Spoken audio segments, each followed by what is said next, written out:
बिस्मिल्लाहिर्रहमानिर्रहीम। नाज़रीन अस्सलाम वालेकुम। मैं हूं आपका मेज़बान साबिर शाकिर। वफाकी दारुल हुकूमत इस्लामाबाद से कुछ ताज़ा तरीन इत्तलाआत और अहम खबरें आपसे शेयर करते हैं।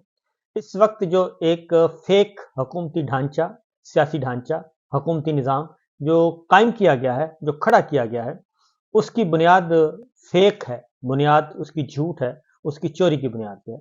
मुझे एक शेर याद आ रहा है, ये जो कुछ भी हुकूमती ढांचा खड़ा किया गया है, एक हुकूमत तश्कील दी गई है, उस पे एक शेर है, बड़ा मशहूर और मारूफ है कि मस्जिद तो बना दी शब भर में, ईमा की हरारत वालों ने, मन अपना पुराना पापी है, बरसों में नमाजी बन ना सका।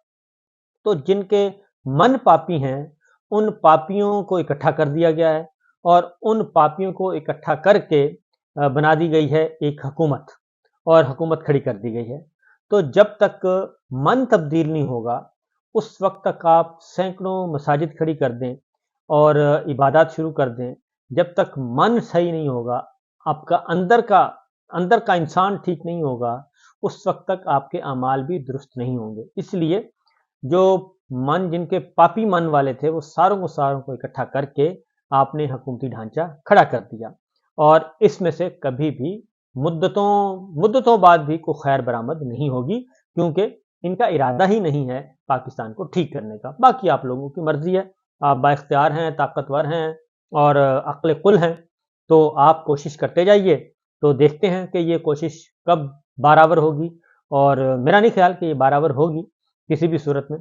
तो इस वक्त IMF की टीम पाकिस्तान में मौजूद है, वो मुज़ाकरात कर रही है, और वो जिस शोबे में भी इस्लाहात की बात करती है, रिफॉर्म्स की बात करती है, स्ट्रक्चरल चेंजेस की बात करती है, और जब वो खबर पहुंचती है उस शोबे तक, उस शोबे के एलिट्स तक, उस शोबे के करता धरता लोगों तक, तो वहां से आता है रिएक्शन, और रिएक्शन आता है तो फिर IMF को कहा जाता है कि इसमें तो हमें ये मजबूरी है। तो इसी तरीके से अब तक वो डिफेंस की तरफ जाते हैं, डिफेंस बजट की तरफ, तो उन्हें कहा जाता है कि इस तरफ आप नहीं जा सकते, और उन्हें अगर वो जाते हैं NFC अवार्ड की तरफ, तो उन्हें कहा जाता है कि आप इस तरफ भी नहीं जा सकते। और फिर आ जाते हैं प्राइवेट बिजली घर, बिजली की तकसीमकार कंपनियां, तो उस तरफ कहते हैं कि चलें इस पे कोशिश कर लेते हैं। अब एक और काम शुरू किया गया है, एक यकीन दहानियां करवाई जा रही हैं, क्योंकि हमने $1.1 अरब उनसे लेना है किस्त, और उस किस्त के हसूल के लिए एक जायजा मिशन पाकिस्तान में मौजूद है। और रियल स्टेट सेक्टर में बैठे हैं बड़े बड़े बिजनेस टाइकून, और सबसे ज्यादा बिजनेस किनका है, वो या तो हुकूमत में बैठे हैं, बल्कि अब तो काबीना में भी आ गए हैं। काबीना में भी अब बिजनेस टाइकून बैठे हैं, रियल स्टेट ओनर्स बैठे हैं, केयर टेकर सेटअप में भी वो मौजूद थे, उससे पिछली हुकूमत में भी मौजूद थे, उससे पिछली हुकूमत में मौजूद थे, या तो वो बराह रास्त खुद होते हैं, या फिर वो फाइनेंस कर रहे होते हैं। तो ये तो है रियल स्टेट का। और फिर उसके बाद दूसरा बड़ा है, वो है DHA। DHA खुद बहुत बड़ा रियल स्टेट का कारोबार है, DHA में भी। और उसमें आपको पता है कि पूरी की पूरी एक अहमद नौरानी की एक पूरी की पूरी स्टोरी छप चुकी है बाजवा एंड कंपनी के बारे में, बाजवा एंड फैमिली के बारे में, तो वो जहन में रखिएगा। तो लिहाजा FBI ने यकीन दहानी तो करवा दी है, लेकिन इस पे अमल दरामद नहीं होगा। प्लाटों की खरीदो फरोख्त पर नॉन फाइलर्स के लिए टैक्स बढ़ाने, हाउसिंग सोसाइटीज की रजिस्ट्रेशन की जाएगी। बातें बहुत अच्छी हैं, होनी चाहिए, लेकिन चूंकि आगे माफियाज हैं, आगे कार्टेल्स बने हुए हैं, और उन कार्टेल्स के करता धरता जो हैं वो बैठे हैं ताकतवर ईवानों में, लिहाजा वहां पे जाके सबके पर जलते हैं, और वो कोई आने नहीं देते। मशरक की तरफ भी नहीं जाना, मगरब की तरफ भी नहीं जाना, शुमाल की तरफ भी जाना, जुनूब की तरफ भी नहीं जाना। तो ये सिलसिला चल रहा है। रियल स्टेट सेक्टर को दस्तावेजी बनाने के लिए कैश लेन देन की बजाय बैंकिंग चैनल इस्तेमाल करने की तजवीज़, और हाउसिंग सोसाइटीज में प्लॉट्स की कटिंग, लैंड परचेजिंग में तमाम रिकॉर्ड की रजिस्ट्रेशन की जाएगी। विफाक सूबों के दरमियान रियल स्टेट सेक्टर की टैक्सेशन पर हमआंगी की रिपोर्ट IMF को दी जाएगी, और प्रॉपर्टी एजेंट्स को डाटा प्लाटों की खरीदो फरोख्त को बाकायदा FBI में रजिस्टर किया जाएगा। रियल स्टेट सेक्टर के डॉक्यूमेंटेड ट्रांजैक्शंस खत्म करने के लिए आइंदा बजट में इक़दाम किए जाएंगे, और आइंदा वफाकी बजट में प्रॉपर्टी सेक्टर में फाइल्स की लेन देन पर टैक्स आयद करने की तजवीज़ जल्द तैयार की जाएंगी। यानी आप अगर पोजेशन नहीं है प्लॉट का तो भी आपको पैसे देने पड़ेंगे।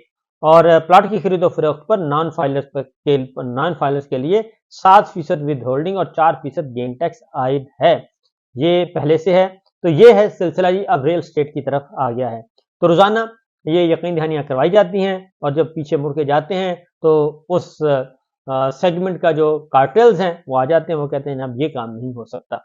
अब एक और खबर आपको देते हैं, क्योंकि पिछले दौरे हुकूमत को बहुत ही गोल्डन पीरियड कहा गया, यानी कि काकड़ साहब के पीरियड को, और उससे कुछ महीने पहले 6 महीने जो पिछले थे शहबाज शरीफ साहब के, उस गोल्डन पीरियड को जरा देख लें कि वफाकी हुकूमत की जानिब से जो अदाद शुमार जारी किए गए हैं 8 महीने के दौरान मुल्की कर्जों में 59% इजाफा हुआ है।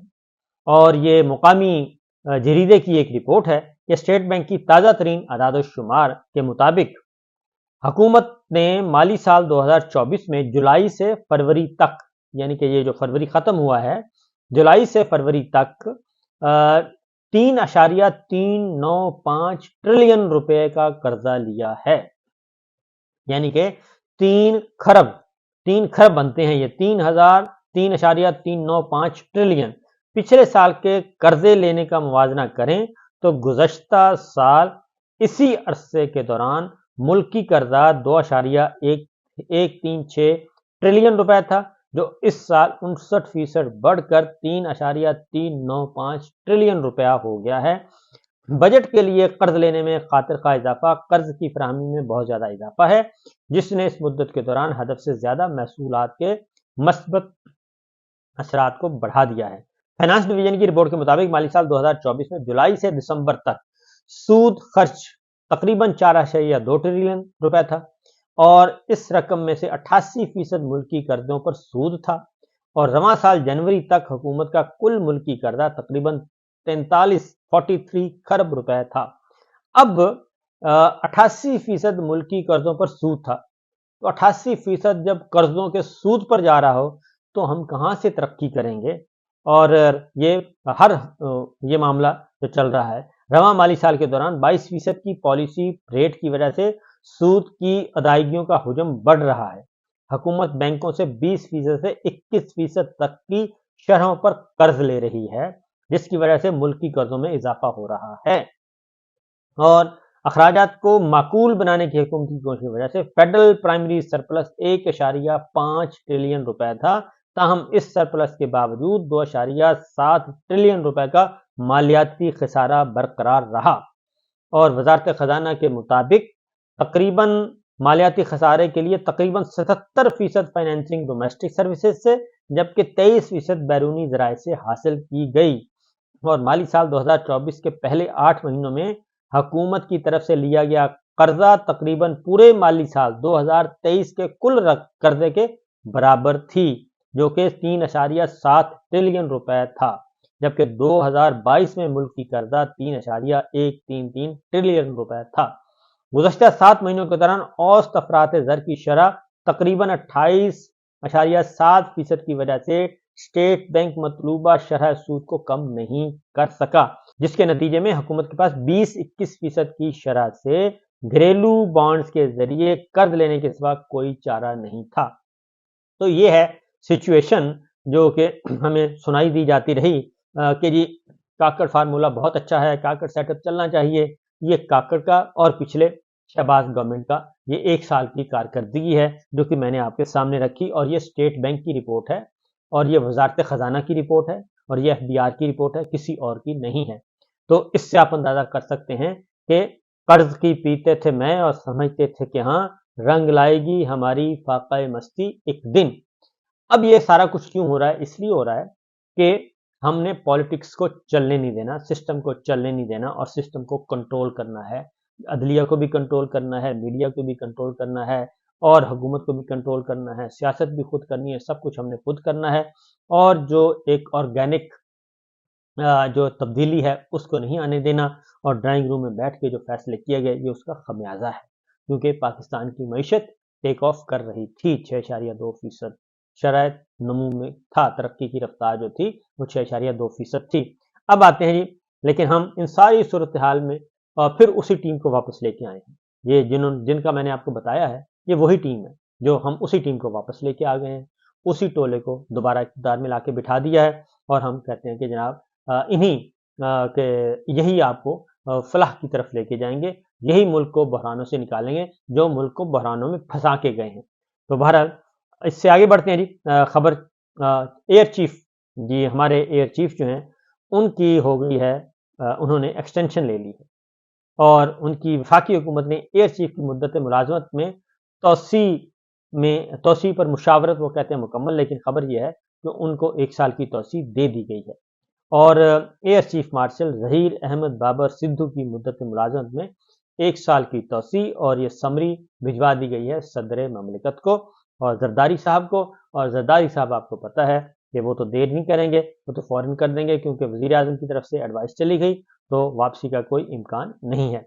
تو air chief marshal Zaheer Ahmed Babar Sidhu صاحب کے بارے میں یہ ہے کہ ان کے ایک بھائی جو ہیں وہ مسلم لیگ نواز کے ابھی فارم 47 کے تحت MNA بھی ہیں، اور اس کے بارے میں انکشاف کیا تھا ندیم افضل چانن نے اور دیگر پیپلز پارٹی کے لوگوں نے، انہوں نے اس کو ڈسکلوز کیا تھا کہ جناب ایسا بھی ہے، تو فارم 47 والے ہیں وہ بھی میرا خیال ہے۔ تو بات یہ ہے کہ جب اللہ تعالیٰ نے آپ کو اتنا رتبہ دے دیا اور ایک ٹینیور دے دیا، ٹینیور پوسٹ ہے، تو آپ کیوں ایکسٹینشن لے رہے ہیں؟ یہ ایکسٹینشن جو ہے یہ بنیادی طور پہ ظلم ہے ڈپارٹمنٹ پہ۔ آپ نے جس پاک فضائیہ کی بہت شاندار ایک روایت ہے، ان کی کارکردگی بے مثال رہی ہے، محدود وسائل کے باوجود انہوں نے کبھی مایوس نہیں کیا، پاکستان کے عوام بہت زیادہ عزت کرتے ہیں، رسپیکٹ کرتے ہیں، اور وہ خواہ عالم سے لے کر آج تک جو آخری مارکہ 27 فروری کا ہوا، اس تک پاکستان کی فضائیہ کو بڑی قدر کی نگاہ سے دیکھا جاتا ہے۔ تو air chief marshal Zaheer Ahmed Babar Sidhu صاحب، ان کی ایکسٹینشن جو ہے اس کی کوئی وجہ سمجھ نہیں آتی، کیونکہ نہ ہی ہم حالت جنگ میں ہیں، نہ ہی کوئی ایسا مسئلہ ہے، اور نہ ہی پاک فضائیہ میں لیڈرشپ کی کمی ہے، نہ ہی ٹیلنٹ کی کمی ہے، اور نہ ہی پروفیشنلز کی کمی ہے۔ تو میرا خیال ہے کہ سدھو صاحب کو خود ہی اجازت لے لینی چاہیے، اور ایسی حرکت نہیں کرنی چاہیے، کیونکہ یہ کوئی اچھی حرکت نہیں ہے کہ ایکسٹینشن لی جائے، کیونکہ باجوہ صاحب کی ایکسٹینشن کو ذہن میں رکھیں کہ جس نے بھی ایکسٹینشن لی ہے اس کو پھر عزت نہیں ملتی، اور اس کو اندر سے ہی پھر مار پڑنا شروع ہو جاتی ہے، کیونکہ آپ حق مارتے ہیں، اور آپ حق مار رہے ہیں مستحق لوگوں کا، تو لہٰذا مستحق لوگوں کا حق مارنے کے بجائے آپ گھر جائیں اور آرام کریں تو زیادہ بہتر ہوگا۔ یہ تو ہے جی ہمارا پوائنٹ آف ویو، اور میرا خیال ہے کہ سب کا ہی point of view, social media پہ بھی اور ڈیجیٹل میڈیا پہ بھی اس کو کوئی اچھا نہیں سمجھا جا رہا کہ آپ ایکسٹینشن لے رہے ہیں۔ تو دوسری جانب جو صورتحال ہے جناب، وہ IMF کے ساتھ بات چیت آپ کو بتا چکا ہوں، لیکن باقی باتیں انشاءاللہ اگلے ولاگ میں کافی ڈیٹیل ڈسکشن ہو گئی ہے۔ صورتحال جو ہے کیونکہ اگر ایک ایکسٹینشن، کیونکہ ہو سکتا ہے اس ایکسٹینشن کو دے کے چیک کرنا چاہ رہے ہوں ٹمپریچر کیا ہے باہر کا پاکستان کے عوام کا، تو پاکستان کے عوام اور خاص کے بجائے یہ ادارے کو بہت زیادہ نقصان ہے۔ اجازت دیجیے، اللہ حافظ۔